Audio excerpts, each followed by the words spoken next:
Hello, friends. Welcome to the world of quantitative techniques. Today, we will be learning about Introduction to Linear Programming. The notes that we are going to refer today are from Thomson Southwestern. So, the references will be given in all the slides. To begin with, what all we'll be learning today? We will be learning about what exactly is an LPP, a problem formulation, maximization, graphical, extreme points, and other things. Let's understand that what exactly is a linear programming problem. So, when I see a linear programming problem, it is divided into two parts. One is linear programming, and second is a problem or linear programming problem.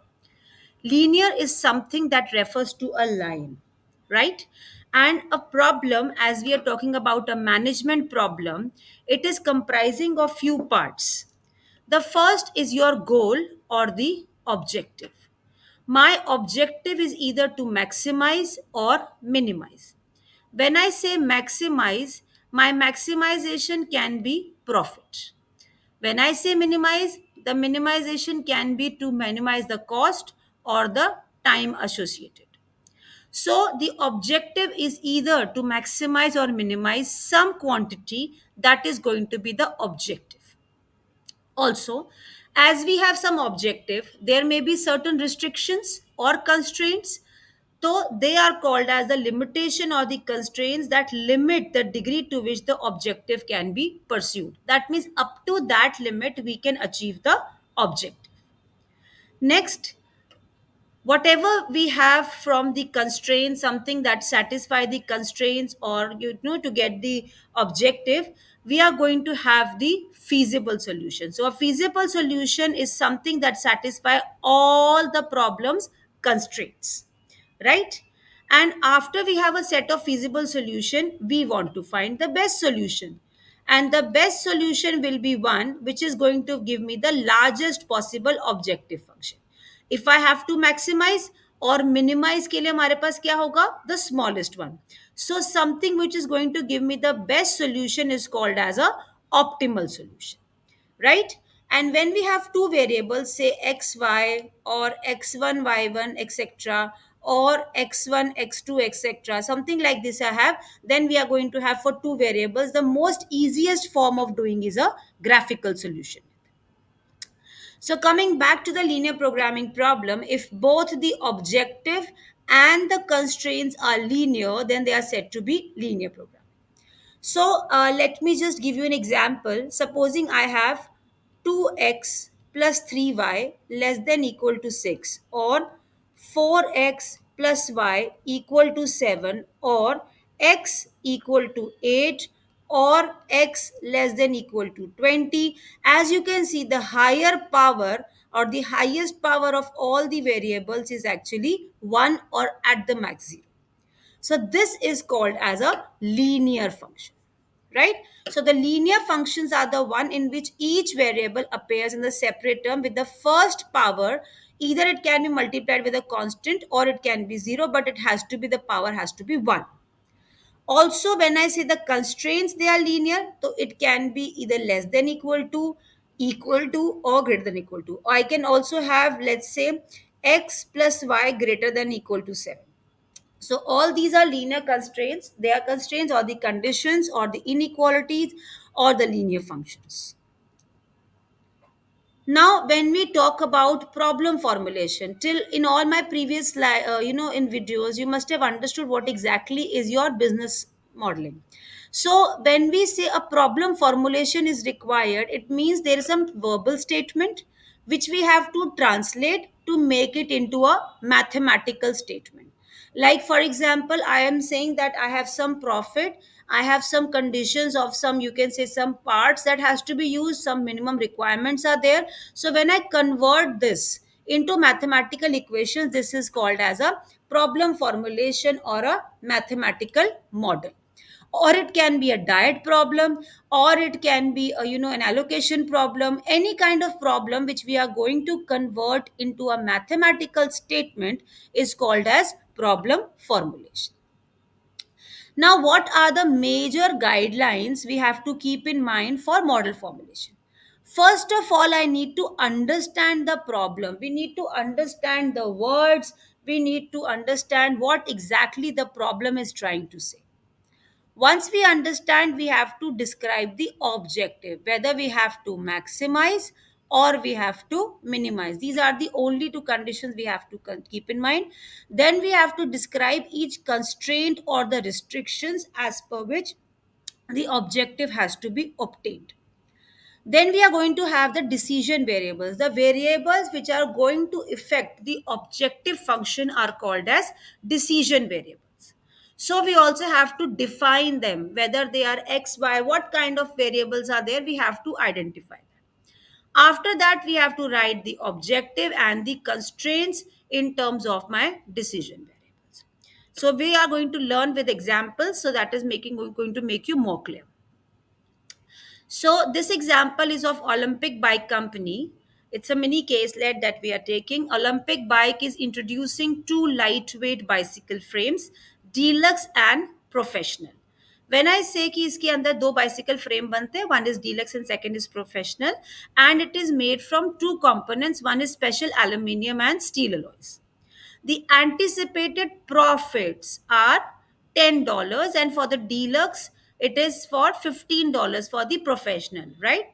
So the number of pounds of each alloy needed per frame is given. The supplier deliver 100 pounds of aluminium and 80 pounds of steel alloy. This information is given to us, and it simply is asking how many deluxe or professional frames should be Olympic produce each week. So first of all, we need to identify my decision variables. So as it is clear, I want to have an objective. As I say, there are three parts: objective, constraints. And the third part, the most important part, is my non negative restriction. Because we are not going to have the negative value, so we have something like x and y greater than equal to 0, or x1, x2 greater than equal to 0. That means positive values are going to take, or the output will be in the first quadrant only. Fine. So clearly we want to have the profit. The profit will be from deluxe or the professional. So my variables that we are deciding are actually for deluxe and professional, because that is what is required. So I call this as x and I call this as y, or I call this as x1 and I call this as x2. Okay. Now it simply says the objective is to have the profit, and profit has to be maximized. So how many units? 10 units of x1 plus 15 units of x2. This is the objective function I'm going to have. Second part is the constraints, the restriction. Now, the restriction that we are given is on the availability of aluminium and the steel alloy. So the restriction has to be made here. So my first restriction can be 2x1 plus 4x2 less than equal to, because the maximum availability is 100 pounds.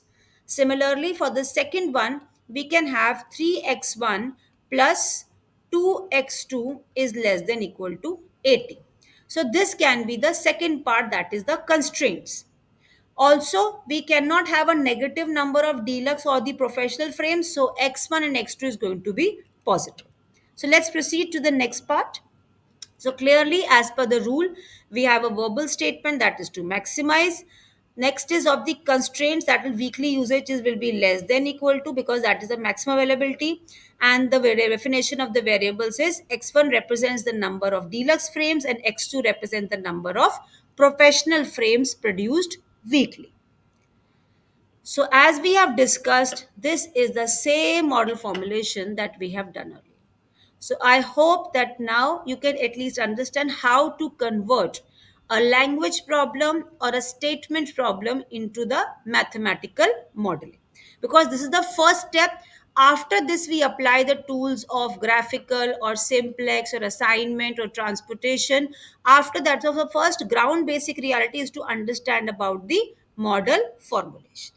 Okay. So let's now go to the graphical solution procedure. Here we are going to do the graph.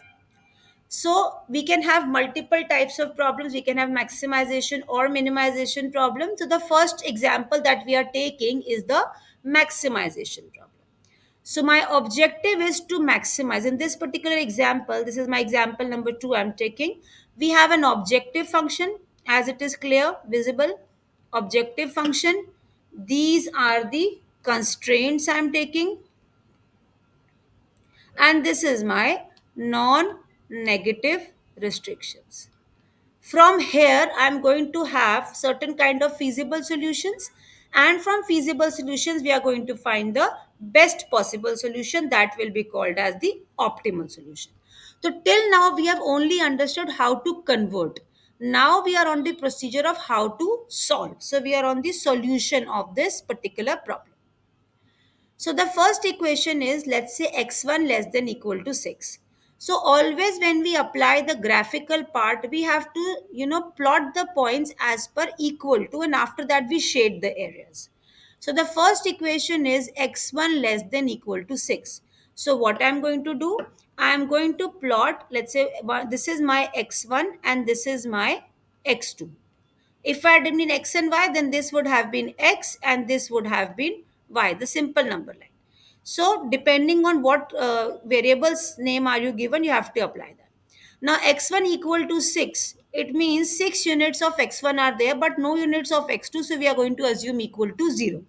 So, if I plot the point, it is going to be a combination of 6 comma 0. So, 1, 2, 3, 4, 5, 6. So, we have a line from here.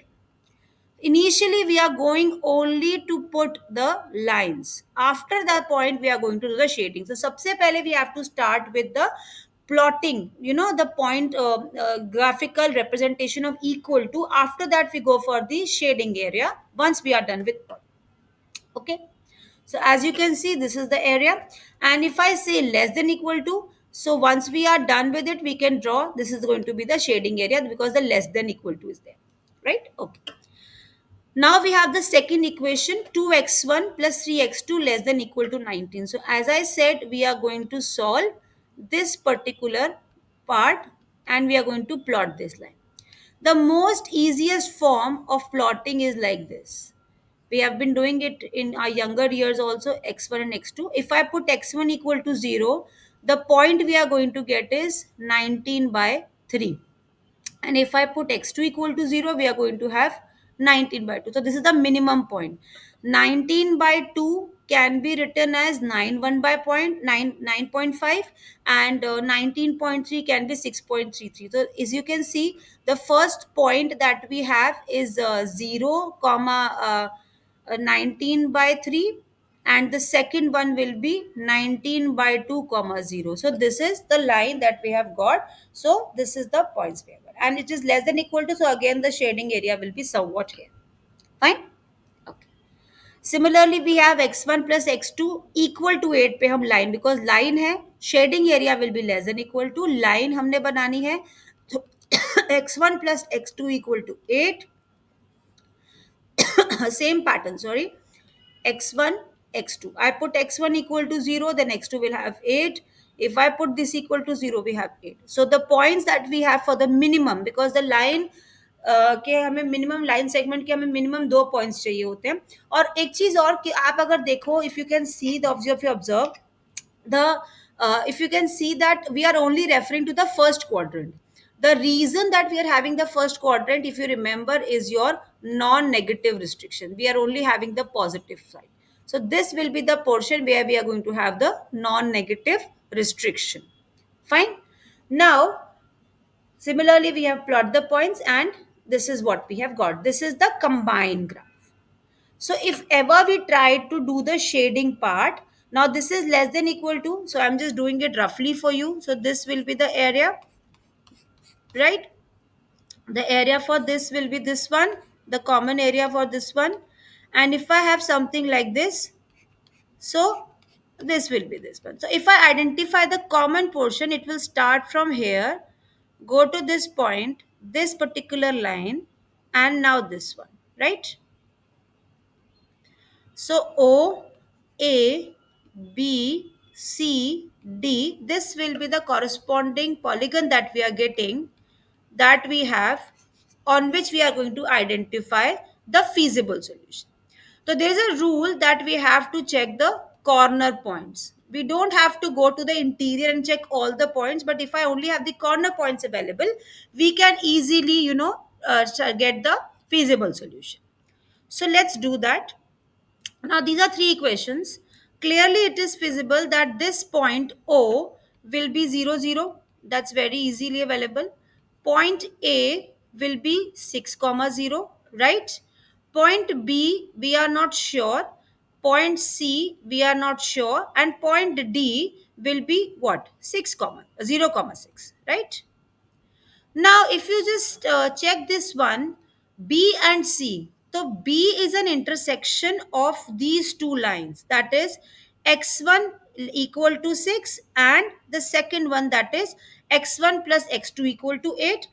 And if I go for the point C, it is the intersection of x1 plus x2 equal to 8 and 2x1 plus 3x2 equal to 19. So now let's solve. We have x1 equal to 6 and x1 plus x2 equal to 8. If you can just see this, x1, this was the point B, that is the intersection of what? This particular line as well as this particular line. So we have this combination. And if I put x1 equal to 6, so what we'll get? X2 will be equal to 2. I think that's very easy. Now, if I solve these two equations, 2x1 plus 3x2 equal to 19 and x1 plus x2 equal to 8, we solve these simultaneous equations, multiply with 2. So, what I get? 2x1 plus 3x2 equal to 19, 2x1 plus 2x2 equal to 16.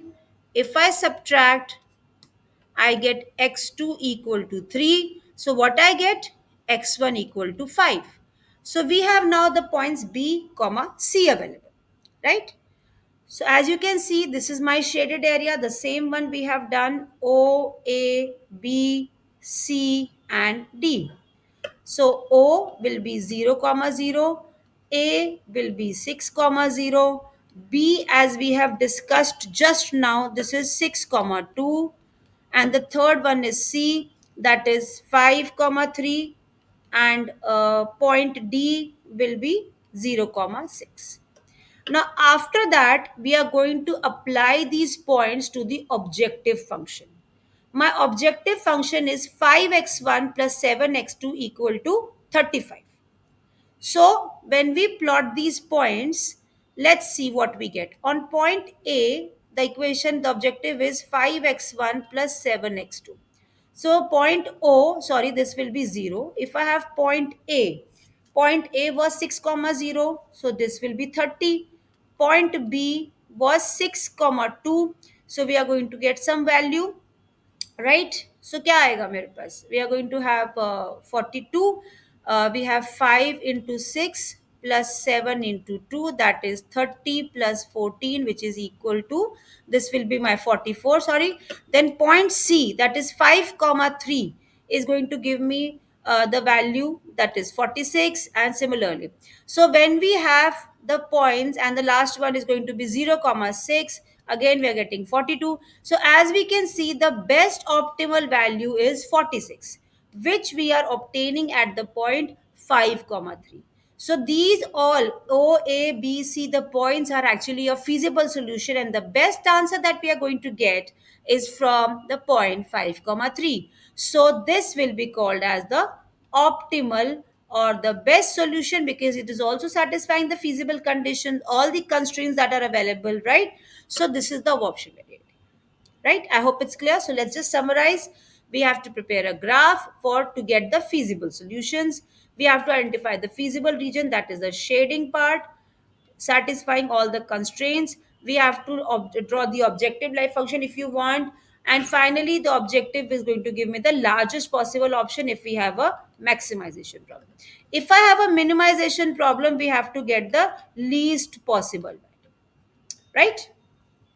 Okay. So, and this is a standard form that we have. This is a reference to the slack and surplus variables. And this will be discussing in the upcoming videos where we talk about the simplex problem. Okay. So, as in the previous ones, we told about the corners or the vertices are the extreme points. This is, I'm just summarizing of what we have learned till now.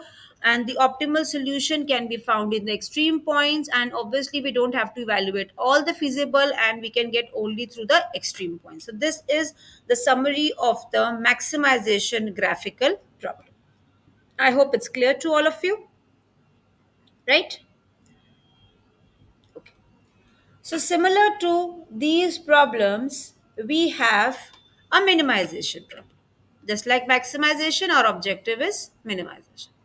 But just remember of the sign of the conditions that you have. This is greater than equal to, the earlier ones we have less than equal to. It's not necessary that we can only have greater than equal to or less than equal to. We can also have mixed variables, right? But you always need to remember. But so that means agar aapka ye line hai, and if it is greater than equal to, then the shading will be this one for greater than equal to. If your shading is less than equal to, then this will be this particular portion. Okay. Now the graphical solution, as we have done the earlier side, we have some points. Once you'll be solving, you'll get it. And this is the region that we have got. And as you can see, the minimum points are available on this particular corner, right? So when we solve it, we get the objective function, we try to connect to that, right? We try to move towards it, and on solving we get the answer, the possible solution. As you know, the point is going to be 16 by 5 and 4 comma. So this is on a similar pattern of what we have done for the maximization problem. Okay. Fine. It is on the similar patterns that we have done. So the corner point is available here only. We are not going to have more of the corner points. Only one corner point is available. For the minimization, it's going to be optimal, right? But this will not be the case of maximization if we have a similar diagram, because in that case, it will be called as unbounded solution, because there is no bound to the upper one. But there says for the minimum, we can find a corner point here. So we have to be very careful with this one. Now, we may be confused that what exactly is a feasible region.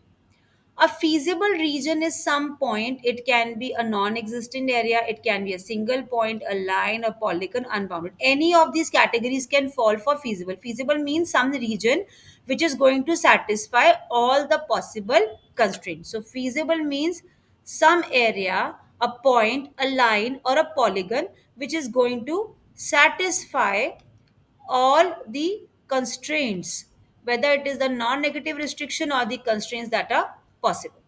So if we do not find any of this area, this is called as infeasible. If we have a single point, it is called as an optimal solution. A unique or an alternate optimal solution can be there. And accordingly, if we have unbounded area, it means it can go on without a bound, right? So we can have unbounded or many options can be there, and this is common with both the minimization as well as the maximization. So let's discuss these cases also. Before we go, the alternate solution, supposing a point is there, let's say एक point है मेरे पास x1 comma x2, it is giving a value 46. Supposing we also have a point, let's say y1 comma y2, it is also giving me a point, or you can say one more point is there, a is there, one more point is that is also giving the value of 46. So both are going to giving me the same value, so that is called as alternate optimal solutions, right? That means the lines are almost parallel in this case, and the objective function is parallel, and we are getting the similar answer or the same answer in the whether it's minimization or the maximum. And as we have discussed, when we have no point satisfying, it is called as infeasible and unbounded. Okay, so just check this example.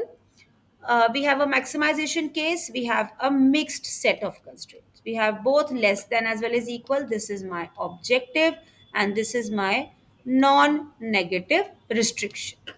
Okay. Now, when we plot these lines, when I shade this area, this is greater than equal to, so this will be the portion. If we have less than equal to, this will be the portion. As you can see that there is no common area or no feasible region or no optimal solution can be obtained, then this particular case is called as infeasible solution.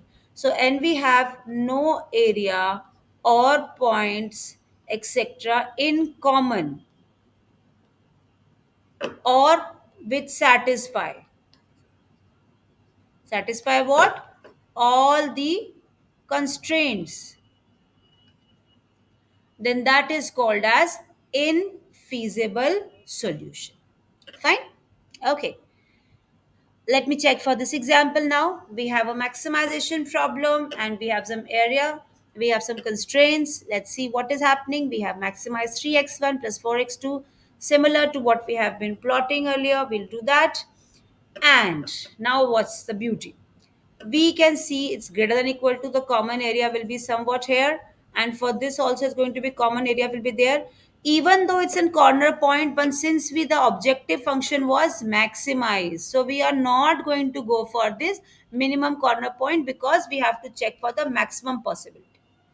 And as you can see, this shaded area is giving the maximum possibilities, and no particular corner point is actually satisfying all the maximum value. Maximum means the possible maximum value. So this kind of an objective is called as unbounded, because this is not going to give me one particular answer. And as you can see, the z can increase infinitely. It is maximization. Had it been minimized, we could have taken the corner point, but it is in maximization and it is going beyond the reach. So therefore, it is going to be a unbounded solution, right? So we have to be clear. I repeat, somebody, if I get a